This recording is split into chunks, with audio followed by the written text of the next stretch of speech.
Alright. So we're gonna start the Anecdote story. So we're doing Betty's Anecdote, the last film. So we're gonna take a break from the main story, but if we do finish this early, we might just go straight to the main story again. Part 1, A Cry Across Time. Awakening in Another Era. So I know there's no story about her yet, so I want to see how this story plays out. Because I don't think I've seen her in the main story wise. So I'm not, she's probably like a side character, but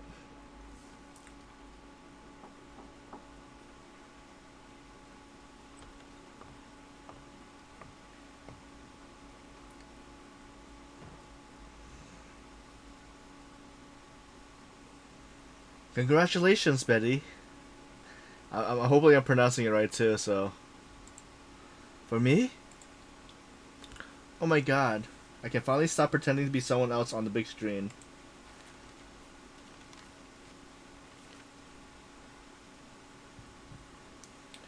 Victim C. What's happening? What was that? No matter how hard she tries, Betty can never pinpoint where the chaos begins. It feels like reality itself is caving in, as if someone has knocked over a dollhouse with one swift blow. What's going on?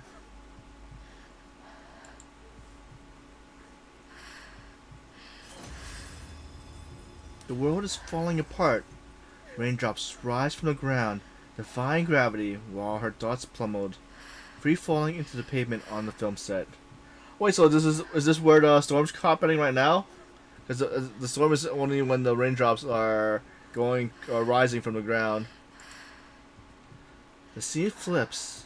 A woman's scream echoes in her ear, sharp and frantic. But it isn't Betty's voice. It belongs to someone else. Have I gotten too deep into my role? I can't go back. Or was it something off camera? She covers her mouth and nose with her hand, as if trying to suppress her rising panic. Let's see. Okay, yeah. Wait. Let's see.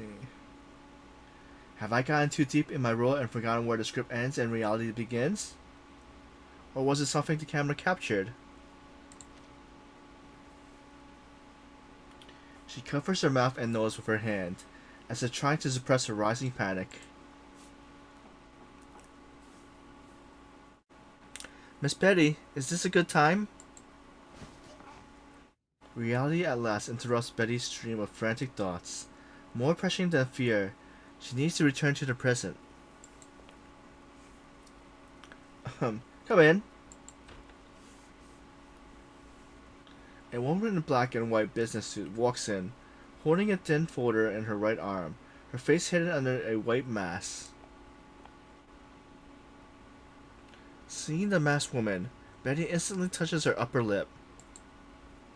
The mustache she has worn before was gone. The realization hits like a overwhelming sense of nakedness.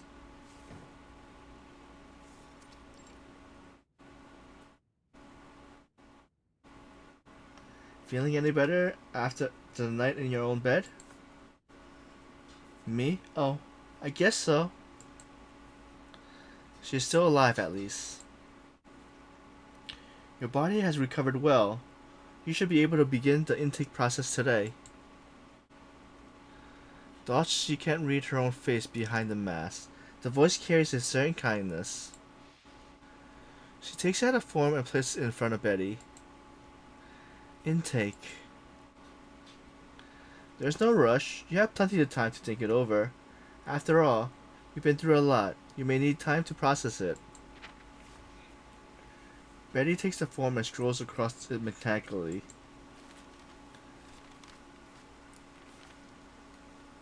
Also, she is this like an intro thing for any people that joins? How many times has she filled out forms like this over the years?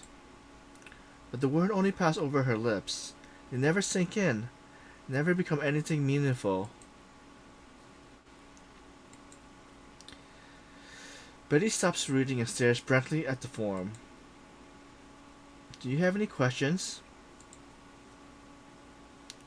Outside, Betty recalls the nightmare she has barely survived. What happened out there?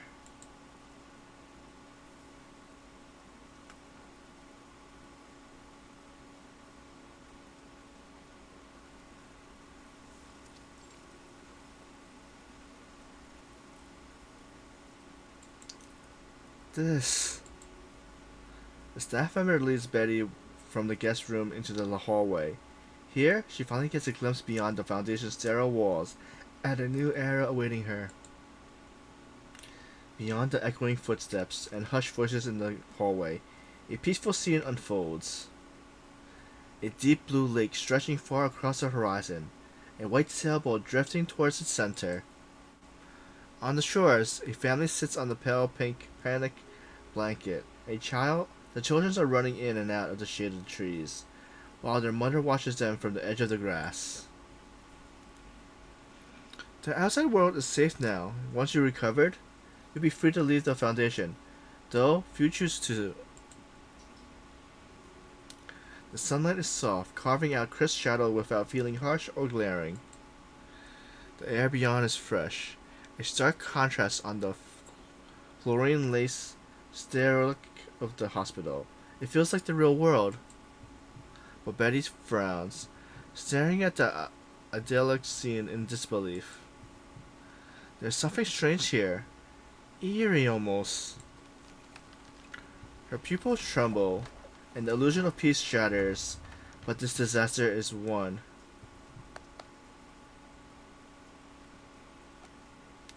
It's only wait, this disaster is only one. Wait, but this disaster is one only she can see. You're not the first to see that. The world is still beautiful. Yesterday's no different from today. So what exactly have I lost? Betty glances at the staff member beside her. Her voice calm, her masked face unremoving. Yet Betty can tell she is still wearing the same rehearsed smile. The world is mostly the same, but there are things that have changed. The staff member takes out a pen, resting the cap against her lip as she ponders for a moment.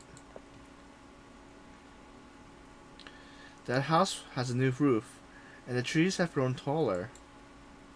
The park over there, its fence used to be black. The paints are peeling off. Now it's white. She points at them with a pen, speaking as if these shifts were the most natural things in the world. Her gaze returned to Betty.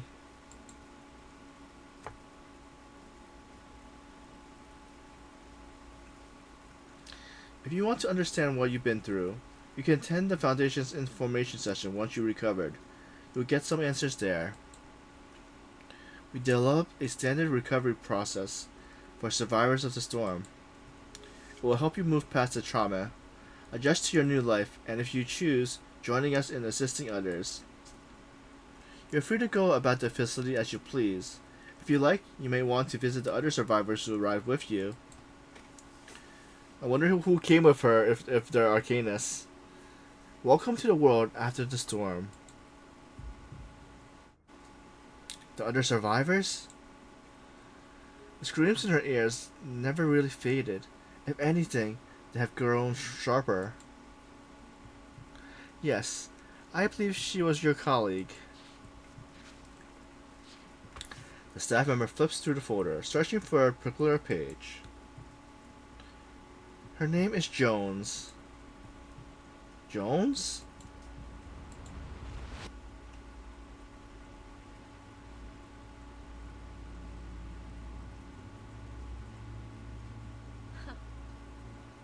I hate this place.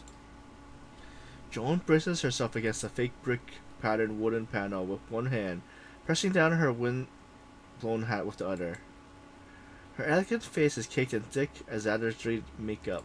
It's ridiculous. It's so high up, and the walls feel awful. They just slap these painted panels on and call it a day. Why should I have expected better when they called this mess on my face makeup?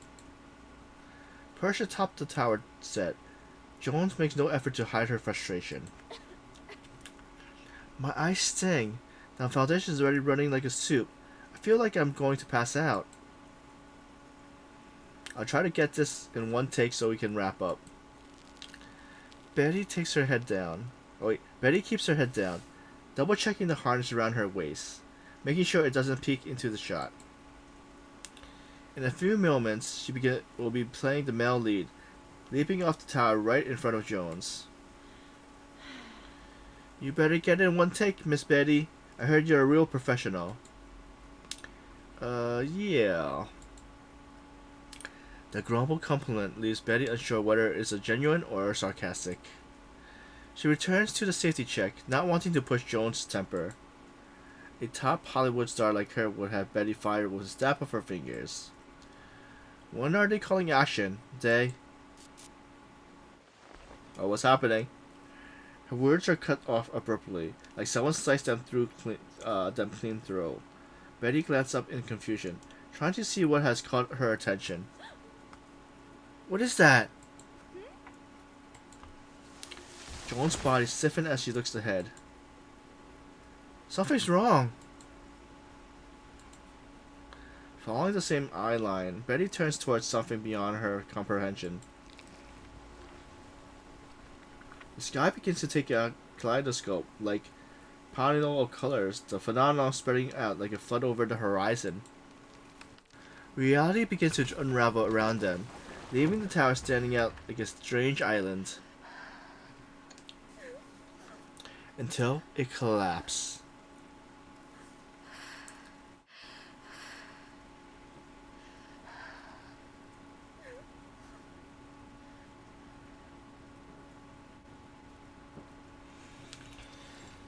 The ward. Oh wait, so Jones got sent to the ward? Did it not actually mess her up? She's inside. Thank you. The staff member leaves her just outside the door.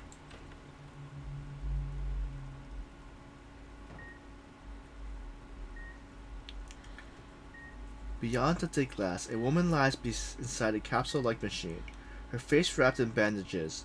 Several grayish-white squares monitors angled towards the head of the device, watching over Jones. The room is silent for the rhythm beeping of machines. Jones? At the sound of Betty's voice, the woman turns her head towards the window. Betty places her hand against the glass, and the screams begin to fade, replaced by shallow, raspy breaths.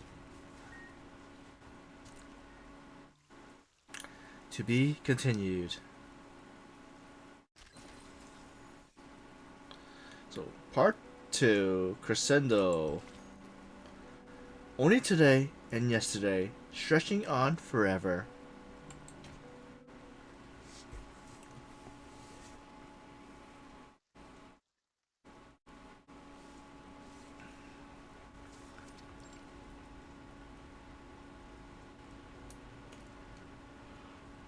The storm is a temporal anomaly of unknown origin. Before it arrives, the world enters a state known as the Storm Syndrome. A Foundation staff member sits at the speaker's table, delivering a monotonic, rhythmic explanation of concept far beyond Betty's imagination. The White Tier Conference Hall is filled with other people, all survivors of the storm.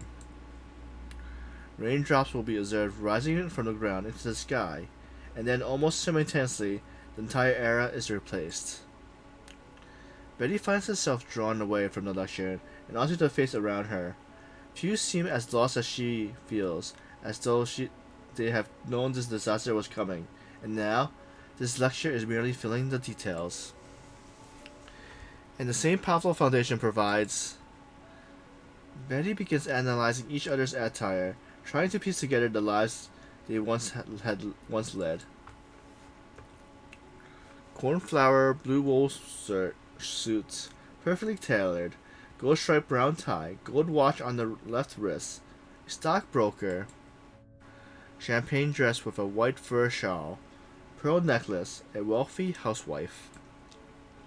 Betty continues. Beret, fishing vest, maybe even a red clown nose, just like the director. If only it really was the director.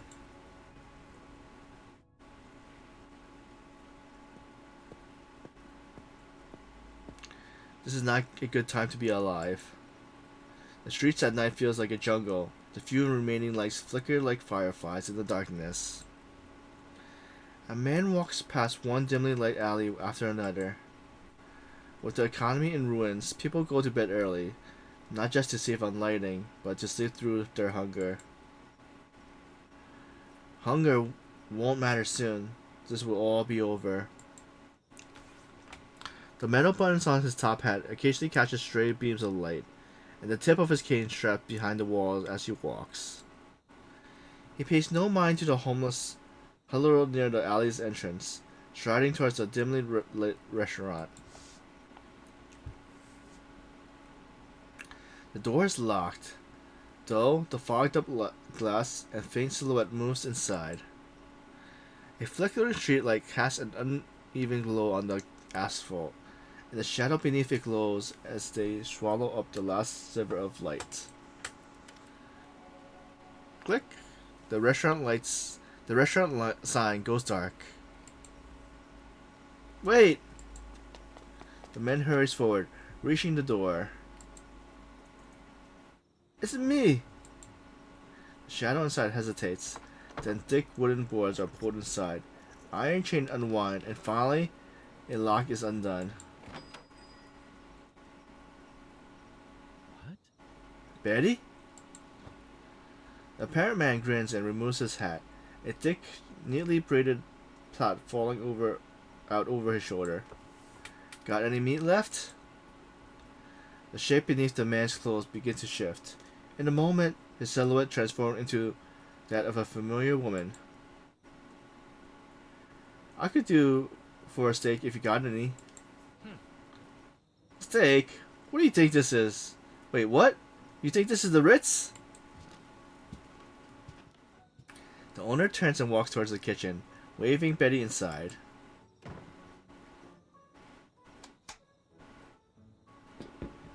All I got is a bit of Hoover stew.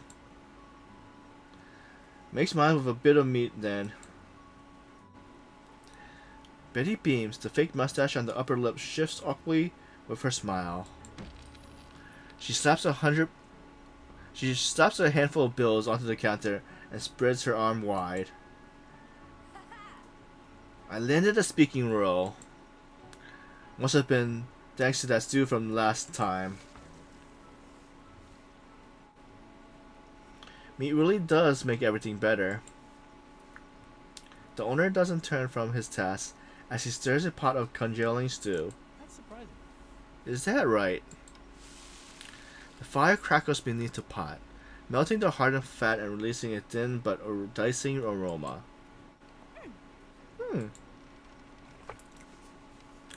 She grips the edge of the counter with a wide, almost childlike smile, anticipating the coming meals. The owner grabs the pot side to pull up a portion of stew, placing it in front of her with care. The weight of the plate makes a satisfying sound as it falls on the counter. It's on the house.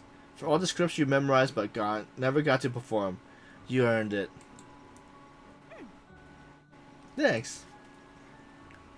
Betty picks up her spoon, taking one bite after another of the hearty stew. Tomato sauce splatter on her white shirt as the warmth hits her empty stomach.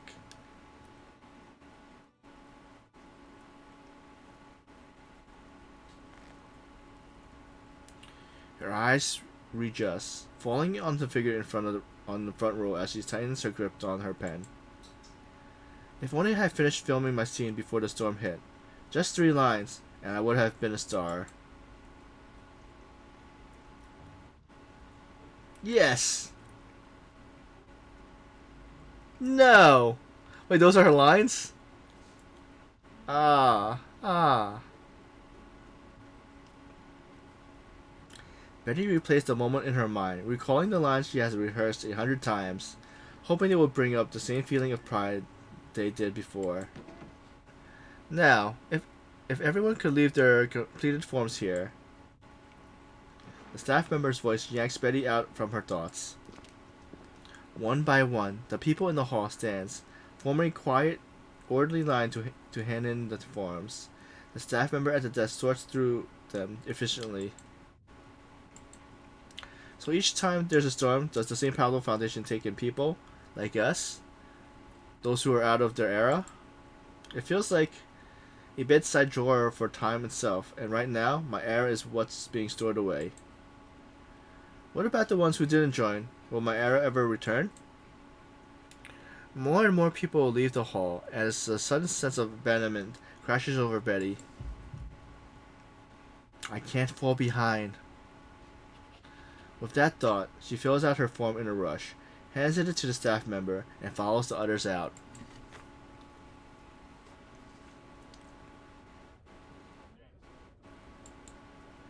Standing in the hallway, Betty looks towards both ends of the corridor.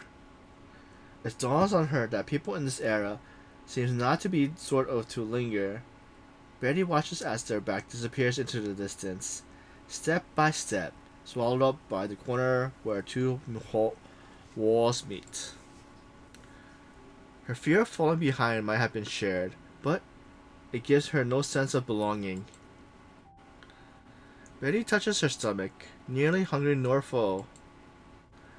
There was no more film to shoot. Then what is she supposed to do? You sure be a Hollywood star, Betty. As the light goes out and the restaurant door is locked again, the owner turns and reassures her. You're going to wake up every day to the Champagne Tower.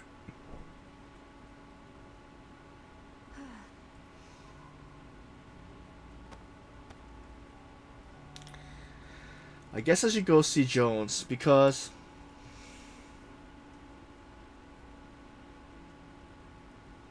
I never had a Champagne Tower to begin with. To be continued. Part 3.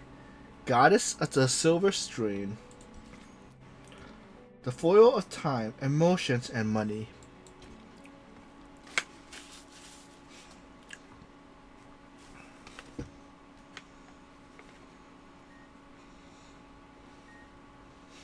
Jones hasn't moved from the capsule-like bed, her face still hidden under layers of bandages. Right now, she is more suited to play a mummy than a princess.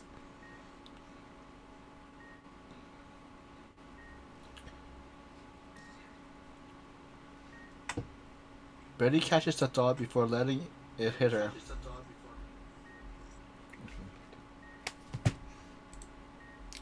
A thin white sheet covers Jones' frail frame. She folds, rising and falling like mountain ridges between her body and the bed. As Betty enters and approaches, the once princess opened her eyes. Oh, she got really messed up.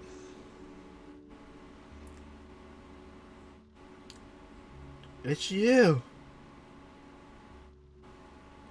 On screen, she is stunning and lovely. Even lying on thick, soft pillows, her wavy short hair remains smooth and neat.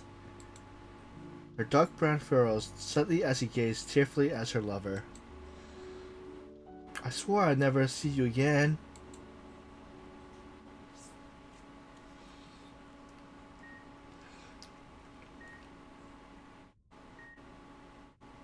But now, she clings to life in a strange glass coffin. You saved me, otherwise I would have broken my neck long ago. Betty freezes in place. She has no memory of what happened after the fall. Come closer. Her voice, devoid of vitality, drifts out like a spirit and dissolves into the air, leaving Betty to guess at the words from her withered lips.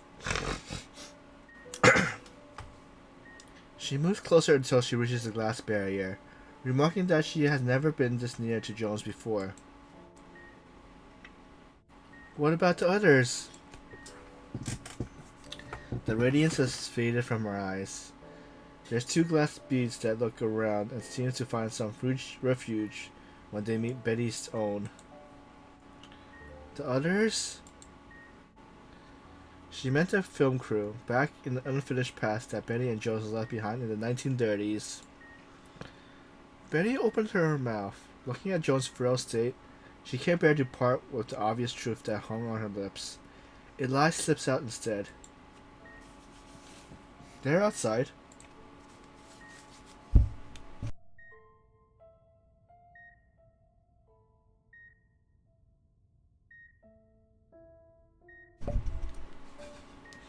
Don't worry about them. Betty slampers out in fear that Jones will press further. Outside? Where? Doing what? But Jones only nods before asking her next question.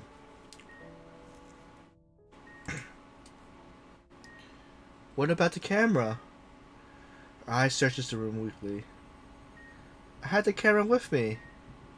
Betty noticed the wet veins cascading over the whites of Jones' eyes, making them seem almost translucent.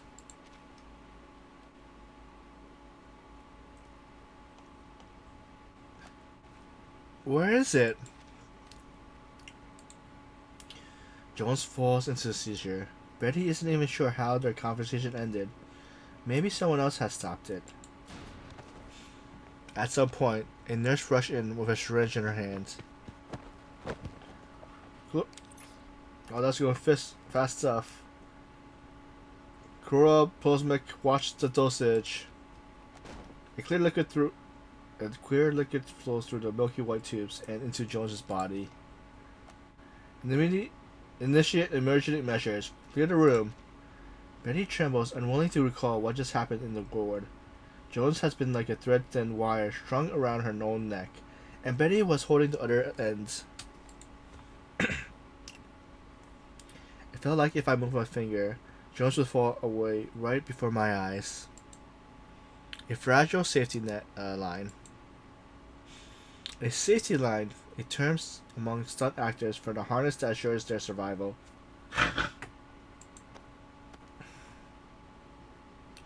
Looks like the storm really did a number on her. The hand landed on Betty's shoulder from behind. She turns to see the nurse who had just attended to Jones greeting her. And you lied to her. Betty shoots a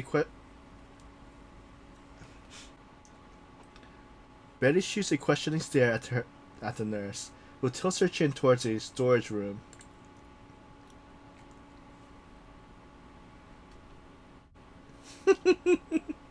Let's talk.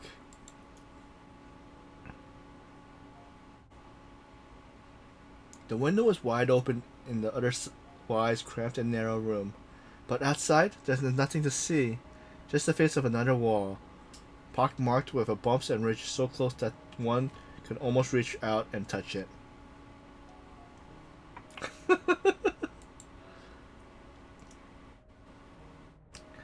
The nurse introduced herself as Laura as she stands by the window, leaning outside with a cigarette in hand. You're not even her little psychic, are you? Betty reveals the detail of their story, and Laura turns back, exhaling a puff of smoke like a dragon's fire into Betty's face. I was like, why are you blowing in my face?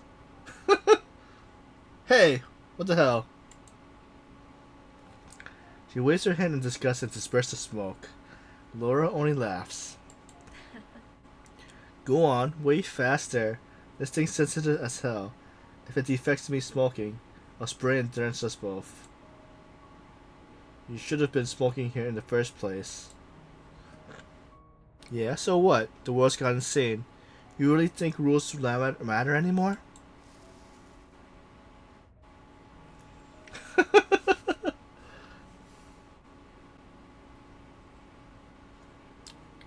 Laura stubs out the cigarette on the window frame, already covered in blackened marks. You're just not used to it yet.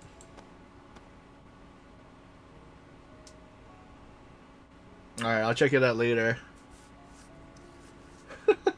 Betty doesn't respond, brushing off the smoke clinging to her clothes. So? You're from the 1930s, right? Huh? Laura studies Betty's with a cocked head and a breezy, if unfriendly, smile. So, what's your arcane skill? I can alter my physique and appearance temporarily. It's useful for my line of work. Though, I can never get my face to be perfectly identical to someone else, so up close aren't really a thing for me. Oh, that's all? Not all of it, no. If I shift into a stronger form, my strength increases with it too. Maybe that's not the flashiest arcane skill, but it's been good enough for me. Laura shakes her head, thoroughly unimpressed. Oh, what kind of VTuber thing are you doing? Like, pre-made?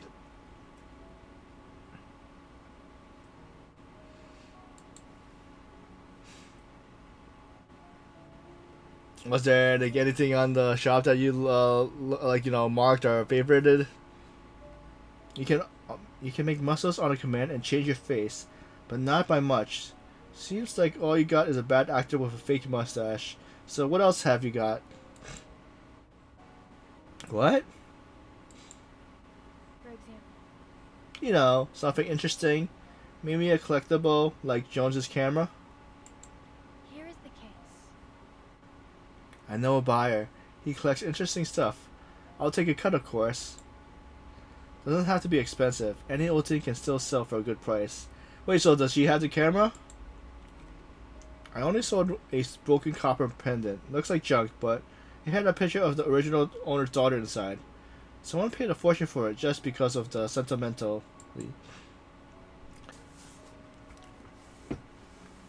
Betty stares at the nurse in shock. Or did you make it yourself? Is that all you dragged me in here for? You want Jones's camera? Listen. Collectors are crazy about stuff like that. You get to name the price on stuff like that. I'm just saying, if you want some cash, reach out. Oh, and here's the process for reclaiming lost items. Laura pats Betty's shoulder as she leaves. Oh, we're on part 4 now. Done with part 3. Because there's 8 parts for her story. Part 4: The world she longs for.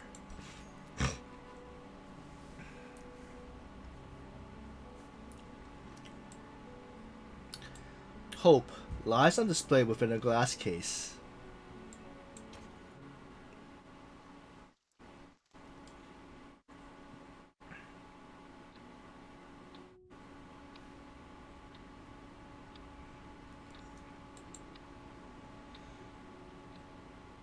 The storm. The memories of that day keep looping in her mind. She desperately wants to make sense of it, but her thoughts are blocked like a fly slamming up on a window over and over again. Really?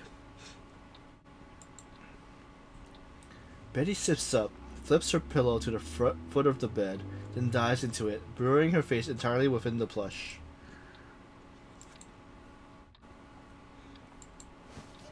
Ha!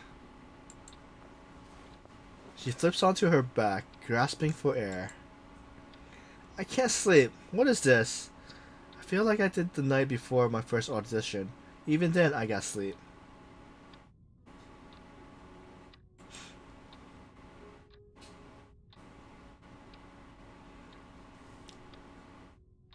What are the symptoms of insomnia again? Memory loss? Muscular atrophy? Poor focus? If I can't sleep, then tomorrow I might mess up on the set.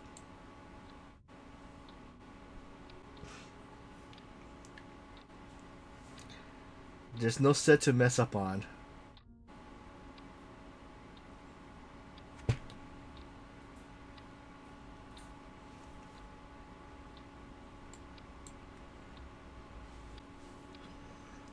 She lets her eyes drift up to the unreachable ceiling. The clock ticks away valley as it rolls through the past, present, and future. Until now, she never realized it. It's too quiet. No snoring, no crying, no creaky bed or shouting matches through the walls.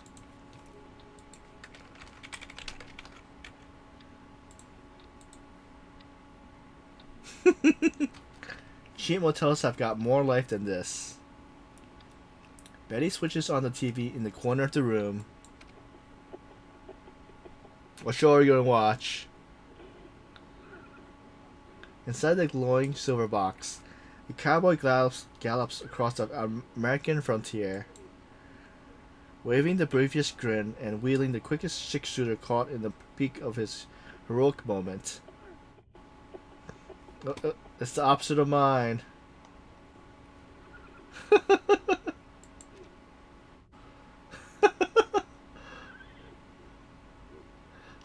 See, I got auto-modded.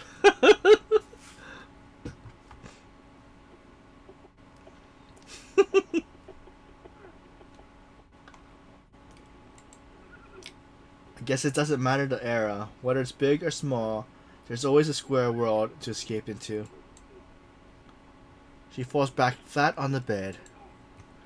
Voices, gunfire, and pounding of hooves, and other sounds she can't quite place echoes in her ear.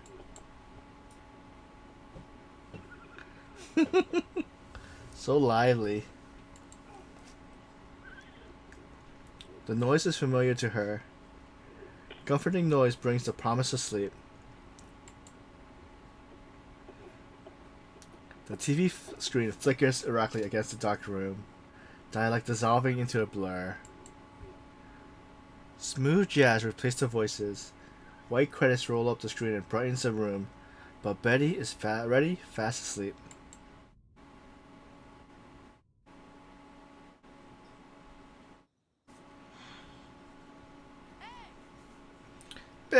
Betty, over here! In the cluttered alley, a child's voice calls out from beside her.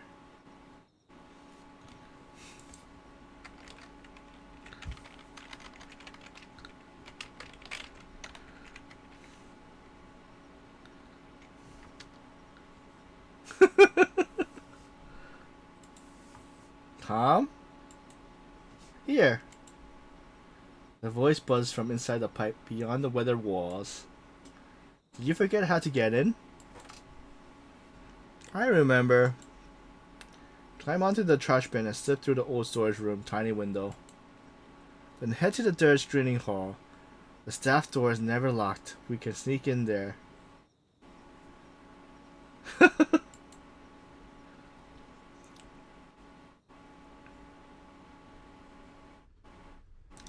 As soon as Betty thinks it, she finds herself standing beneath a movie screen. My neck hurts from grinning like this. Heck, why does the usher have to sit at the back today? Betty sits cross-legged in the front row chair, tilting her head all the way back, engrossed in the movie.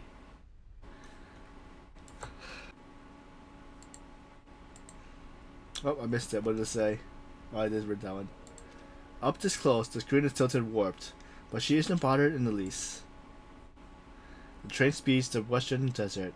The heroine is held at gunpoint. Seeing the heroine in danger, Betty covers her eyes. Keep your trap shut, or the ticket guy's gonna figure out we're all down here. She nods, sliding her hands over her mouth instead. Cowboy Williams staggered from the gunshot, red spilling out from his body. Then, miraculously, he gets up and pulls out a pie, baked rock solid at the bottom of the heroine, from his vest. He knocks the villain flat with the pie and saves the heroine. What kind of Western movie is this? Where did the pie come from? Dash, did you deliver the pie to him?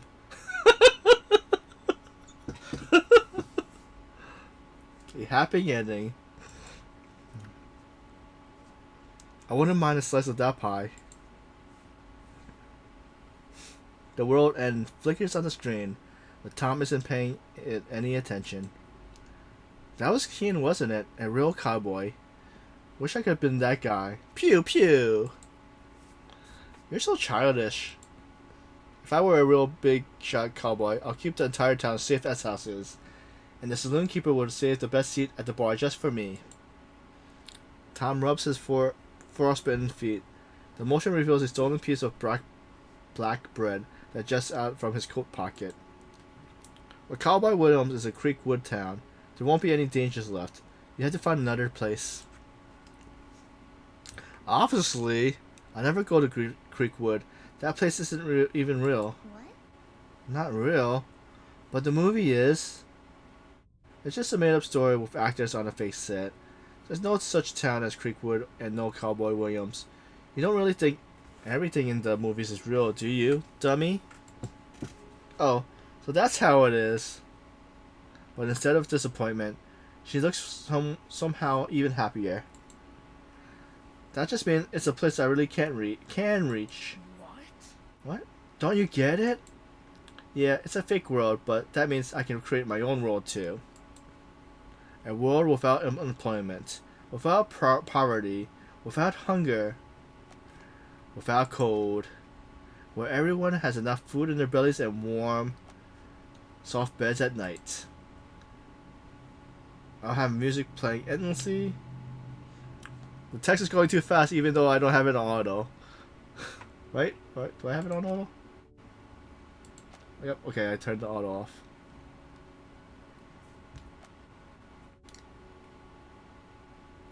They have music playing endlessly, and summer will always be bright and sunny, and the winter cozy and cheerful.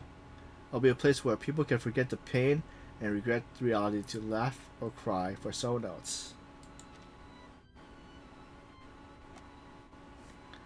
A square world that protects people, a picture of beauty and hope. That's the world I want to make for me, and for everyone else too. Sunlight pours in, and the white curtains ripples gently with a faint breeze. Music floats out from the television, notes flowing with time, over and over, second movement, third movement, twisting, looping, intertwining. She lies still on her back, trying to hold onto her dream. But it fades from her mind, like sand slipping through her fingers. Why did I remember something from so long ago? Tom. Tom died on that winter day, years ago. His father, laid off and unemployed, had clung on to him as he perished inside a real coal stove. Betty has forgotten his face until last night.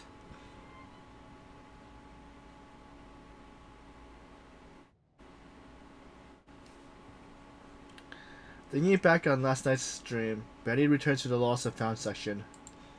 A few people are milling around in the section, and two clerks behind the counter are chatting away. Hi, I'm here to collect this camera. Betty hands over her documents to the clerk. Oh wow, you made it! At the woman's exclamation, a few warehouse staff peeks out, eyeing Betty with the curiosity. You know me? Of course, everyone is talking about you two. A lady with half her face soaked in blood was found dragging you with one arm and clutching a camera with the other. How is she doing? Wait, so Jones actually saved her? It says the lady with half face soaked in blood was found dragging you with one arm and clutching a camera with the other. So I guess she just found out Jones might have saved her. The surrounding employees nod in unison, vividly describing the scene. She survived. You mean that Jones saved me? She did, and that camera too. At first, we thought this thing would be some kind of awaken, but it's just an ordinary old thing. The staff already fetched the camera from storage. They chatted excitedly about Betty, Jones, and the camera, marveling at the bond between them. Watching them, Betty pictures a white figure in her mind, smoke swirling around her head. Laura doesn't belong to any era anymore. She's just a heartless bastard who doesn't care about emotions. She'll never understand. At the tail end of her conversation, the woman looks graciously at the camera before handing it to Betty. Tis. What could be inside this thing that worth so much trouble? Reaching over the counter, Betty takes the camera. There are still splotches of dry blood on it, but she holds it close to her chest. Outside the square box, I can protect your dreams too, Jones. You wake up and we'll finish this film together.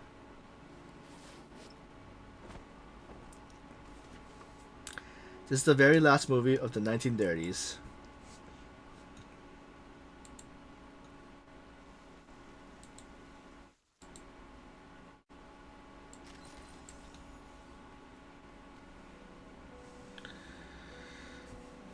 Part 5, A Perfect Double. Look, her dreams is nearly picture perfect.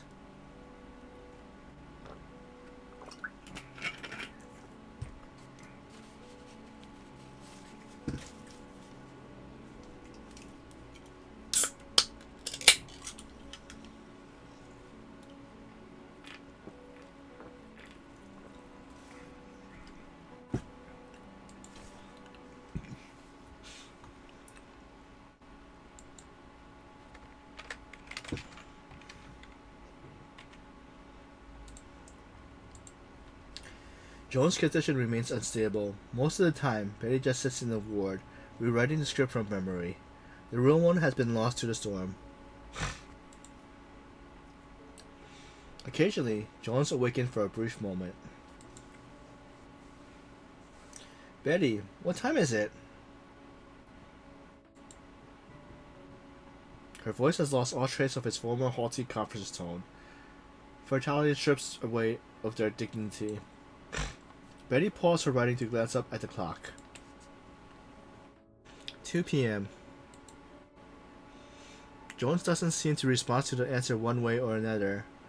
Betty scrutinized her frail face, trying to figure out what she is thinking.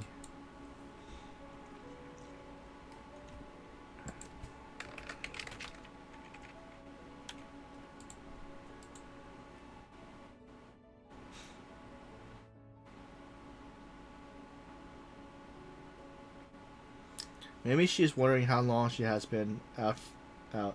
Maybe she's wondering why Betty is there, or maybe she isn't thinking about anything at all.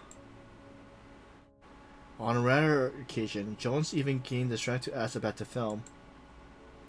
How far have they gotten? Scene 14. It is the latest scene Betty has written from memory. She's been waiting for Jones to recover so they can pick up where the film reel left off and finish the movie. But if I'm not there, what are they shooting? Betty rubs the corner of the script between her thumb and forefinger, rolling it into a tiny curl. They're shooting other scenes first. They'll do the reshoot once you're discharged. Betty glances up to avoid meeting her eyes. Joan lies back in the glass chamber without a response. Everyone misses you, though the script supervisor is a bit peeved because the shoots are getting so scattered. Keeping track of the takes is a hassle. Betty. Wait, sec. So wait, if Joan saved Betty, wouldn't she know that everybody else kind of, disappeared in the storm, and it's just her and Betty that's survived it? Right?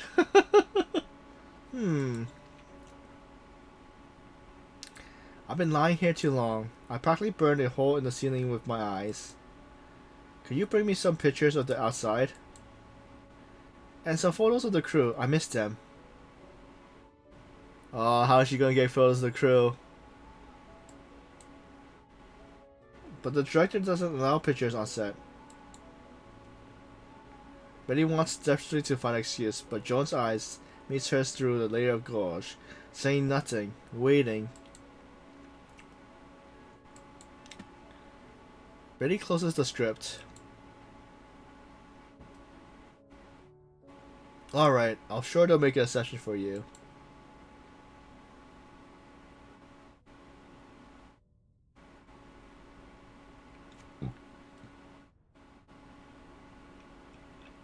The lake shimmers. Woman in a light dress strolls through the grass. Men with fishing rods lie by the shore, releasing their catches back into the water. But this isn't the scenery I need. Betty hurries past them, carrying a rounded bag on her back. She finds a quiet spot and sets the bag down. This place, at least, doesn't have any strange buildings in the background. You can almost mistake it for the original filming location. After agreeing to Joan's request, Betty devised this little trick to deceive the Foundation. Wait, so if her power arcing skill is to, like, you know, alter her thing, like, is she able to, like, alter her to look like the film crew? Like a little bit, but not like close up, but if they're far away. Once she settles on a good angle, she pulls out her camera and rummages through the clothes, slipping on a fishing vest and beret. Oh, so that is what she's doing. The director was always wearing something like this, but now Bette hesitates, searching around. She realizes only now that she can't be the director and take the picture at the same time. She needs someone to press the shutter for her. A young woman sits on the grass not far away. Sketching the landscape, Betty takes a deep breath and approaches. Excuse me, miss. Oui? Que voulez-vous? Yes, do you need some help? The woman lifts her hand to shield her eyes from the sunlight and squints up at Betty.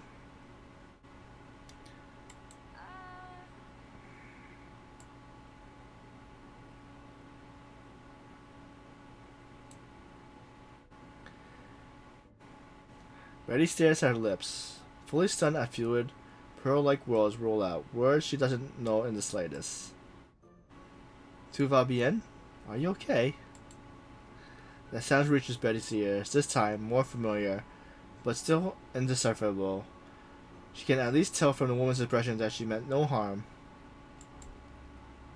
Looking around, Betty doesn't see anyone else who might help, but she has no choice but to rely on a more universal language. Can you please? Wait, can you? Please? Betty gestures with her box camera. Do you want me to take a photo for you? Photo? Yes. Of course. The woman gives her a small nod with a shy smile, and Betty thanks her. Thank you. Then, using her arcing skill, she turns into an almost perfect match for the director's face and shape. She turns her face slightly towards the camera, posing as if shouting directions offset. Beforehand, she has practiced many angles in front of the mirror. This one proves the most convincing. The director's slightly upturned nose and thick, coarse eyebrows were his defying features. As long as they are visible, even he wouldn't be able to tell the difference. The woman presses a shutter, capturing the photo so realistic it could fool anyone. Amazing! Hold on, just a moment. Also, is she asking her to do all the photos of it? Betty rummaged through her bag, piling up another lead actor's costume. She shifts her form again, then lies down on the grass, covering her face with a magazine, pretending to be asleep. The woman presses the shutter again. See, incredible. That's incredible. As Betty continues changing outfits and forms, a few curious onlookers begin to gather around. In the distance, more people stop to watch. Betty doesn't want any unnecessary attention, but it does come all the same. After switching into a few more outfits, she thanks the woman profusely with awkward mercy as she packs up her clothes before hurrying back to the foundation.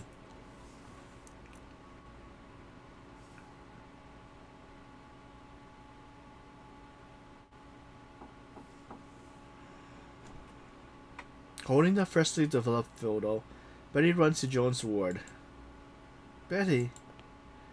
Jones looks up at her with longing eyes. Betty hesitates, holding the photos inward, until finally pressing them against the glass chamber. The director said it was alright, so I took plenty of pictures. Joan's eyes lit up. She gazed at the photo with tearful wonder, seeing familiar faces she hasn't seen in so long. Everyone's alive and well, moving forward with their lives. So I'm not sure if she like actually knows that Betty's lying or you know. She stares through the image one by one before finally speaking. They look wonderful. The bandage near her eyes glows dark with moisture, and her body trembles slightly. It's as if she could feel the life in those moments through the photo. She seems unwilling to look away for even a second. Seeing her reaction, Betty tenses nerves ease visibly. Thank you, Betty. The fabric of her bandage absorbs tears after tears. Jo slowly closes her eyes. Can you do me one more favor? Yeah? Her wounded friend adopted a determined expression that defiles all weaknesses. Will you show me what my face looks like now? Betty freezes. But she looks into Joan's reddened eyes before averting her gaze again. There aren't any mirrors here. She scans the room, double-checking her spur-of-the-moment excuses. And I don't think you're ready to remove your bandages. What if I pull out your wound? But you saw me when they changed my dressing, didn't you? So, use your arcane skill. Show me. I need to know how long until I get back to filming. Joan's frail fingers presses against the inner glass of the chamber, pleading with Betty, who has the freedom to roam the world outside. Just let me see, just for a minute. But you know, my arcane skill can't make me look exactly like you. I know that. I just need a glimpse. Today, I'm not really feeling up to it. Joan's trembling fingers rest against the glass, a reminder that she is trapped inside. Betty looks deep into Joan's bleeding face, takes a deep breath, and closes her eyes. I hate this place.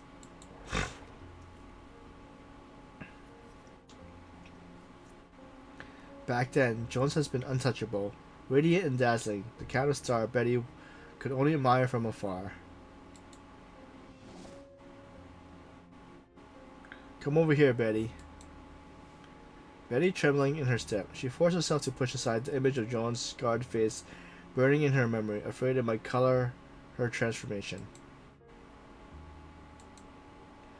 Joan studies her closely, while Betty instantly follows her gaze, terrified that Jones might notice some telling flaws and hints of her scars.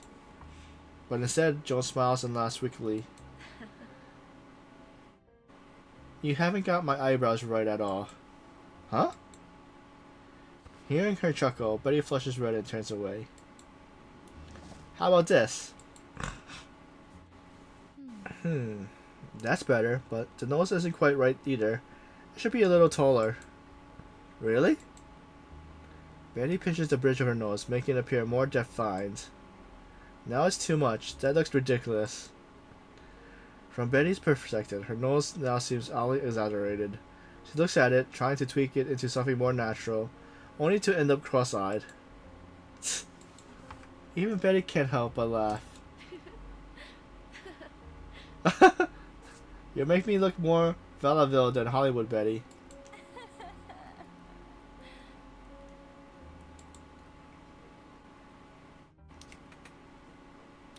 After a good laugh, Betty falls silent. She doesn't dare meet Joan's eyes again. Instead, she leans against the glass chamber, staring at the floor.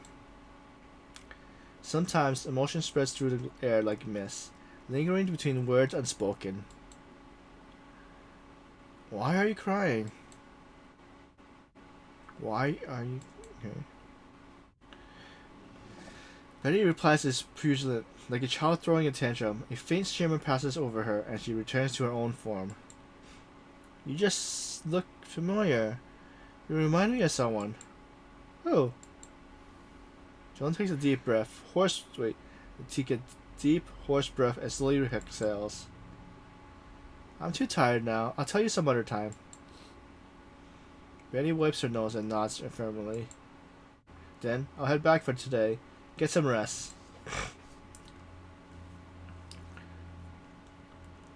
Betty lets her fingertip rest against the glass chamber, mirroring Joan's hands. She almost thought she could feel her warmth.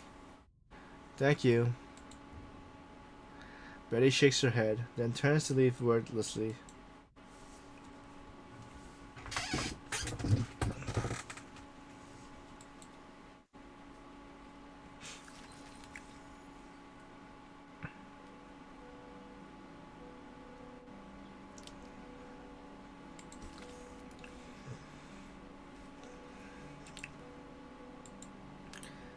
So stage 6, a beautiful day.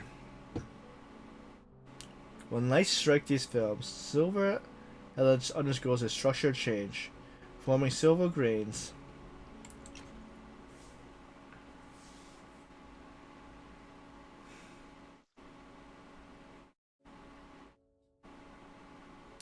In the days that follow, Joan's mood seems to perk up. She asks Betty to read the newspaper to her, take pictures of the park, and even turn the glass chamber so she could bask in the sun. In winter, she sets the snow up in different piles, picks a few, and sprinkles sugars on them. Sometimes they just talk like old friends. If we were lucky, we'll get a sweet one. If not, we might end up eating sawdust.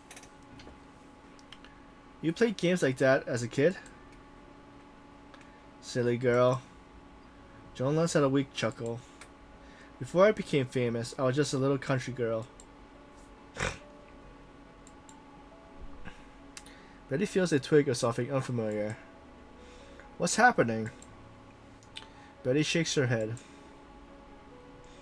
When I was little, I used to sneak into the cinema. It was crowded, but at least it was still warm. I love watching movies. They let me forget the bad things in real life for a while. I felt like they were saving my numb little heart. That's why I wanted to make movies, because I wanted to be one of those people.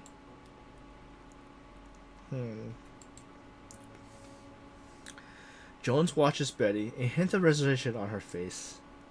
Then, we need to make a movie. Now? We have a camera, don't we? Just let it sit there. Just letting it sit there is a waste. What are we filming? Joan smiles. You!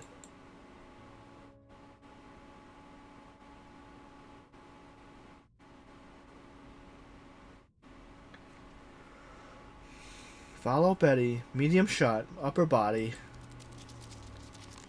At Joan's command, the insect-like base carrying the camera moves towards Betty, angling the lens at her. The device has been modified to respond to her command. Even combined to the glass chamber, Jones can still detect the shot she wants. But, what's there to film about me? Betty looks down with a red face at the camera as it tracks her. It feels so much different from when she was a stunt double. The lens is capturing the real her now, but she doesn't handle it well. Better than filming me in this state. Joan struts. Now, don't just stand there staring at it. Do your thing. My thing? You know, something. Why not read me the newspaper? Betty nods, grabs the paper, and sits beside Jones. She begins reading, stumbling at first over simple words, but slowly she finds herself forcing on the text, not the camera, and begins to relax. That's it. A good actor forgets the camera is even there. Camera? She has indeed forgotten it, and all her nerves return as soon as she looks back at it, her face turning anew and bright and red. Don't worry, you'll get used to it. From then on, whenever Betty enters Jones's room, the camera soon turns to meet her. And as Jones requests, Betty edits the clip every night.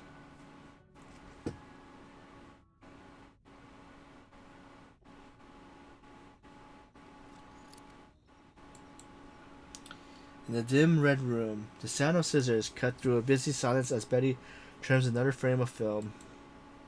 And this frame next. She draws a line on the back of the film with a pencil, then carefully snips it out with a scissor. Setting the film inside, she draws huge bold letters on a piece of paper. Apple core. Betty has peeled an apple for Jones, only to be ruthlessly teased for her knife skills. Pharaoh's Night. A horror-style short Jones has asked Betty to shoot, where Jones are wrapped head to toe in bandages, holds upright in bed. Now for the shot to reveal Betty's fake mustache under her nose. The last clip is of Betty laughing so hard the whole film trembles, the light shifting wildly and ink dispersing in a glass of water. This is what movies should be, magical vessels to preserve our best moments forever.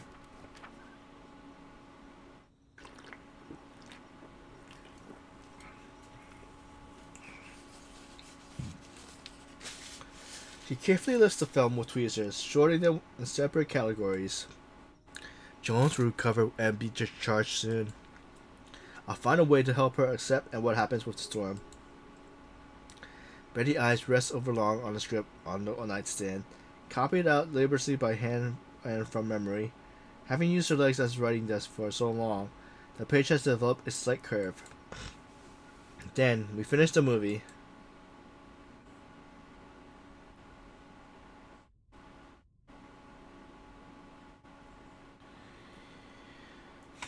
It is late, and the room is dark except for the intermediate flickering of the machine lights. Have you decided? Yes. The insect-like camera base sits motionless, slumped over from lack of instructions. I don't need money. I just need you to give me one thing. What? Jones parts her lips, uttering something far from pleasant. Ha! There are better substitutes for that. Suit yourself.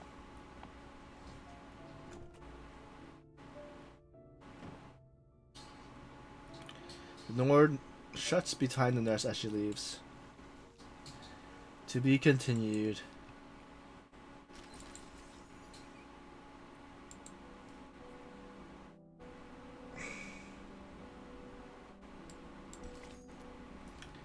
Part 7.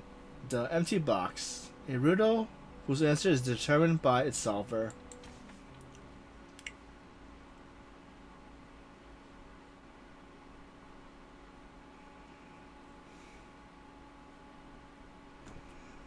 Jones.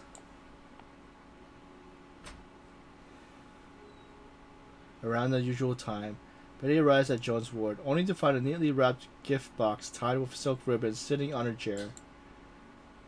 Huh? A present? Who's it from? She realized a bit too late she shouldn't have said it so strangely. The gift is light, almost as if nothing were inside.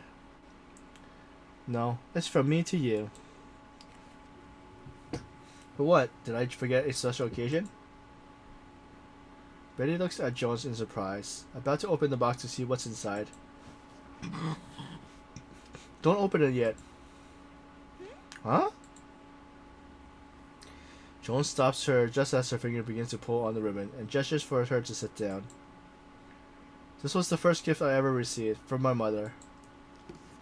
Hearing that, Betty examines the box even more curiously, turning it over in her hands. What's inside? It's a beautiful box, so beautiful that I thought it could be worth a lot of money on its own. I spent a long time trying to figure out what could be inside. Cotton, stamps, banknotes, even fairy dust. I kept asking my mother for hints, but she wouldn't tell me. Why don't you just open it up and see? Because Joan lets out a sigh. I was afraid. It was my first real Christmas gift. I was terrified that if I opened it, it would be empty. Rather than finding out there was nothing inside, I figured it would be better to leave it as it was, so it could always be a gift. After all, the joy of receiving a present is the most important part, isn't it? If I open it and it's empty, what would I do? It would be the same either way. A small wavering doubt stirs inside Betty. Then, what did you end up doing? I placed it on my bedside table and held back the urge to open it. It sat there for 10 years, maybe more. Then, a director discovered me as I was interviewing to be a waitress and cast me in a film. Holding the payments from that moved me. I finally had the courage to face the mystery of the box. Before opening it, I bought myself an expensive bracelet. If the box was empty, I'll put the bracelet inside and treat it as my first gift I ever gave myself. Joan lies in the glass chamber, watching Betty. So, was there something inside? Joan seems to smile, but the movement of the bandage is so slight that Betty wonders if she's only imagining it. It doesn't matter what is in there. I already realized by then that I couldn't live my life waiting for dreams, whether I became a star or not. Before I said anything, how would you have imagined my childhood? Betty looked at Joan's bandaged face, trying to imagine that she would have been looked like as a child. But no matter how hard she tries, her mind only pictures something on the black and white screen on it. Jones is sometimes a wealthy heiress, sometimes a poor country girl. But the real Jones is someone on the silver screen. She is flesh and blood, born in the world just like everyone else.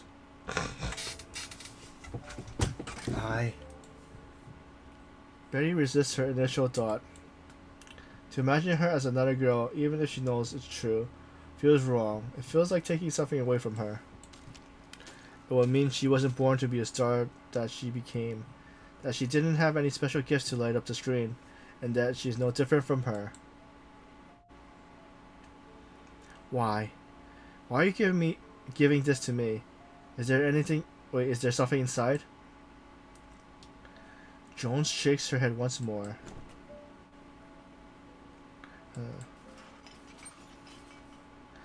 Besides the door, Laura enters, pushing a medical cart.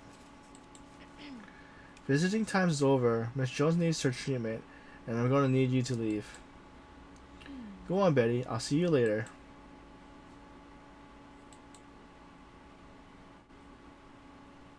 Betty looks down at the box with a newfound anxiety. It is crisply wrapped, with the delicate ribbon tied into a bow on top. The knot is neatly smooth, and if no force has been applied to it in the tying. Time to go. Laura pushes Betty's shoulder gently, ushering her out of the ward.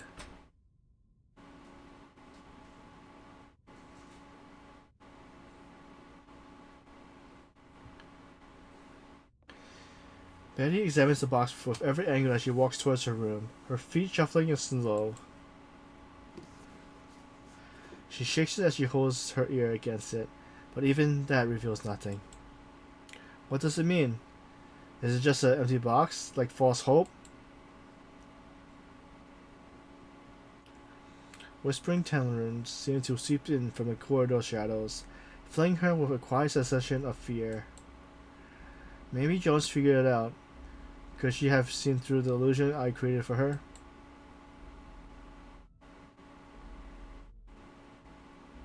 But Betty searched her memories in her last conversation, but she had been different, but not in a way that revealed anything. So, why give me this box? Shouldn't I do the same thing? Wait, until I had something to give myself before opening it. People hurried her past her, but Betty hasn't moved in what feels like minutes. I must be different from her, because even if the box is empty, I don't think I would feel disappointed. Because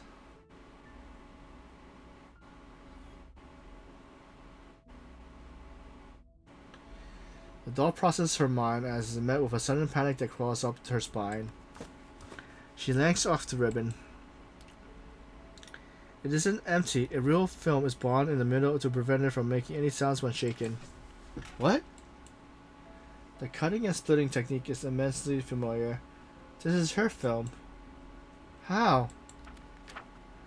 Betty removes the film. Joan has been in the glass chamber this entire time. So who helped her retrieve the film? Who wrapped it like this? A suspicion races up to the front of her mind. One that drives her to turn and then run back. Jones! Laura is injecting some kind of medication into Jones through the glass chamber tubes. Oh there. You opened it. I did. So, you knew. The storm. Yeah. Did she tell you? Don't glare at me like that. She asked first. But it doesn't really matter. The world outside looks just as beautiful as the pictures, and it's safe. Betty steps towards Jones's chamber. I got what I was here for. I'm leaving. Crushing his syringe empty, Laura packs up her things, grabs the motionless camera from the table by the door, and leaves the room without another word. Betty isn't quite sure what to make this of scene, but she hasn't given up. The camera doesn't matter. I can buy another one. I already written the script. Once you get better, even without the director and crew, we can still finish things. Betty approaches Jones, looking up at her in the chamber, which now seems more like a glass coffin, as if pleading for the princess to awaken. You will finish it, I'm sure of that. This movie is yours now. I want you to complete it. That's why I want you to have the film.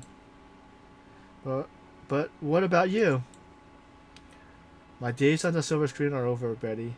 Just look at me. I'm not a star material anymore.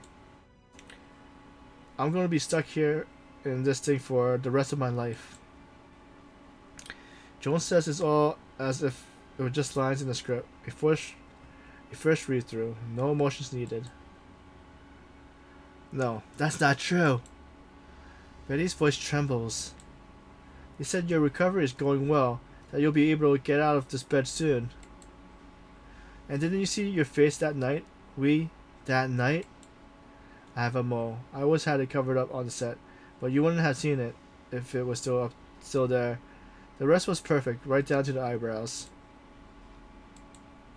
She has tried so hard to recreate her face, but Jones is right. She never saw the mole. Her scars has covered up all of it. So, you already knew. Do you remember me saying that you remind me of someone? Joan's eyes has begun to flutter, looking more and more heavy. You remind me of, well, me. Always waiting for someone else to give you what you need, not realizing that you had the power to get it for yourself. I saw your dreams as you see it on the silver rectangle, and it's going to be beautiful, but I won't be your star. You look wonderful on camera, and you look best when you're wearing your own face. Now it's your role, your movie. Finish it. Her voice fades out as she's being pulled into a heavy slumber. Jones, what's going on? What's happening to you? Betty turns in horror to realize the liquid that the nurse injector has already drained completely into Jones's body. She pounds on the glass, trying to grab Jones's attention, but her friend is slipping away from her, like an anchor falling into unseen depths. Jones! I asked for this, Betty. The voice is clear and crisp whisper. A sweet and eternal dream.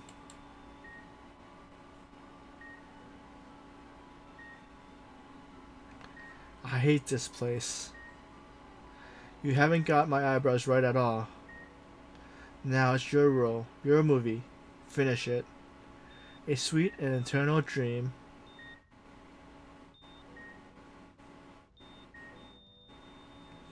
The ends.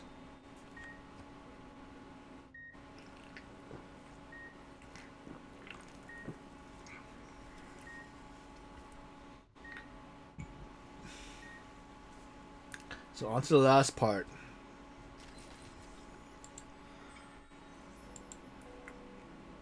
Betty. Just like her name.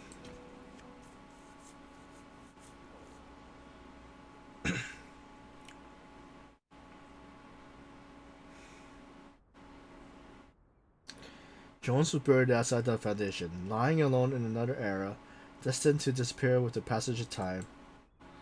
Since then, Betty has spent many days alone, though at least now, having joined the Foundation, she has endless tasks to distract her.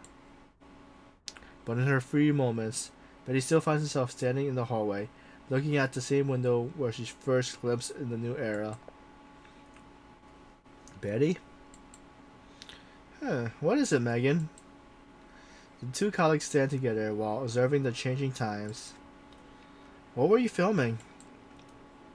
Megan eyes the new camera in Betty's hands, something she brought with her newfound salary. Nothing, just carrying it around. How long has she been trying to use up all that roll of film? She could never find the right moment to open the lens. I don't think inventorying in a warehouse would count as riveling cinema. If your daily work is just repetitive mechanism tasks, then yeah, it's not much to fun. Megan leans back against the railing and looks up idly at the ceiling. The moment of peace is shattered by the ripple of conversation that surges through the hallway, like a wave.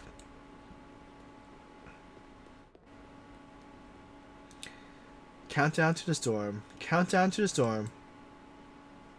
Oh?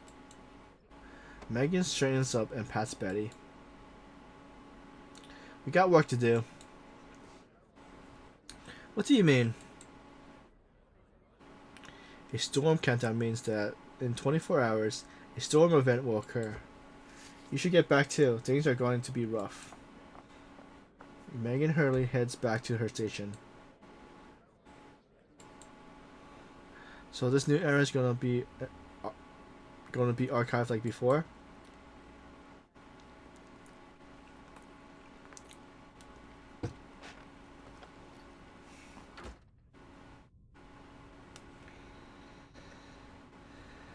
Inventory era relics, checking historic records. Accepting her pre-storm preparation tasks in the days, Betty sits in the cluttered storage room, verifying numbers and items. A Turkish kebab machine that used light bulbs to cook meat. Betty checks a box on the form. A super mini TV. That's what are they even inventing? The work is tedious and dull, but somehow Betty's hands cannot help but shake. The storm countdown has brought with its grip on her heart. Because far beyond the walls of the Foundation, another upheaval is not coming. Nothing will remain the same, not even Jones's grave. Next, bubble oxygen machine. Ah, yes, it's the Arcanist's turn now. Crunchy fortune cookie chews. I feel like this is wasting food.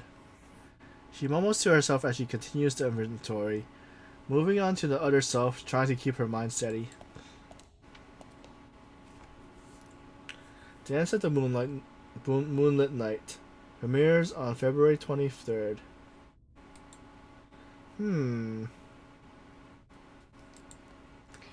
He glances up and takes a shocked step back. The shelf is filled with reels of film. She has been avoiding the shelf since she started working here, avoiding Jones's death. 1940, 1939. So that means, could it be... She found herself pulled to a section holding films from the 1930s. The reels were neatly arranged. Once I worked as a once I worked as a stunt double for. Once Joan starred in. She scans over the meticulous organized reels, the thought building like a flood behind the dam. But Jones will disappear soon, like a fossil buried under the layers of time beyond my reach. You look wonderful on camera, and you look best when you're wearing your own face. Jones. She didn't star in her film. She didn't touch the film at all. When she buried Jones, she had buried that part of her in the same grave. What should I film? Yes. No.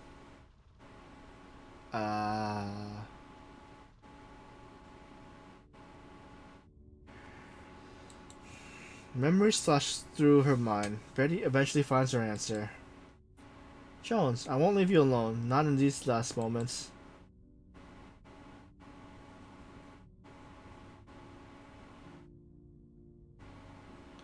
Where's that script? She rummaged through her room like a bear in search of honey, scattering items all over the floor. Where is it? After several more agonizing minutes, she finds her handwritten script wedged in the gap between her bed and the wall. I know what I would do. She flips directly on the page she's after. Even during Jones's bedridden final days, she never stopped reading it. The page has an invisible crease from overuse. Betty sets up the camera, checks the film and lighting, then steps in front of the lens.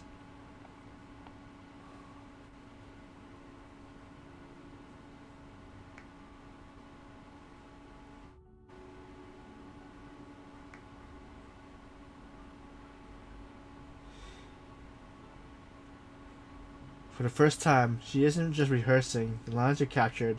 They're real. Just as they were written in the script.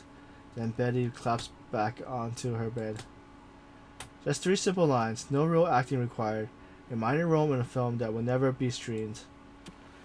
Betty rolls off the bed, turns on the camera, then takes the reel of film and rushes out the door.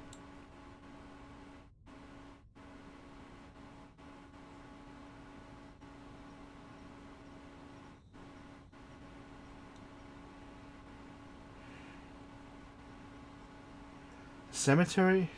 Well, let me hit the snooze button. The cemetery is empty. Those who rest here no longer need to care about what to happen to the world. Betty holds a delicate box with a clumsy ribbon tied to the loop-sided bow. This is for you, Jones. She places the box on the tombstone, and then, after the time, she shakes her head and opens it.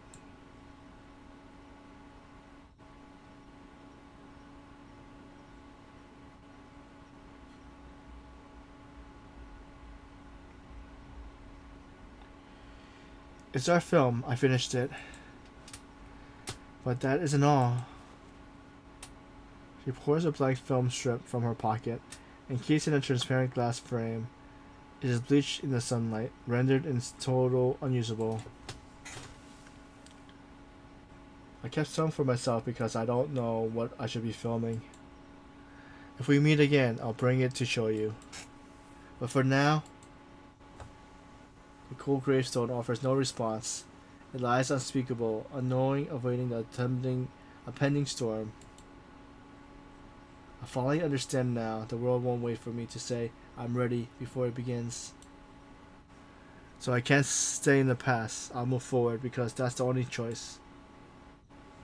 The storm countdown alarms echoes in the sky as Betty gently wipes the tombstone. We'll meet again. She holds her stare at the engraved letters that carved marked flowing like rippled waves, tracing the life of Jones like a river.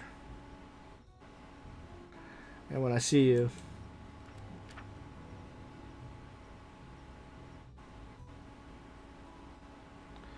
Betty shakes the film strips in her hands.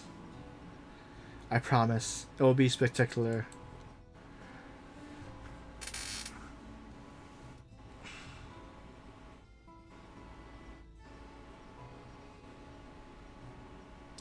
The last film of the 1930s.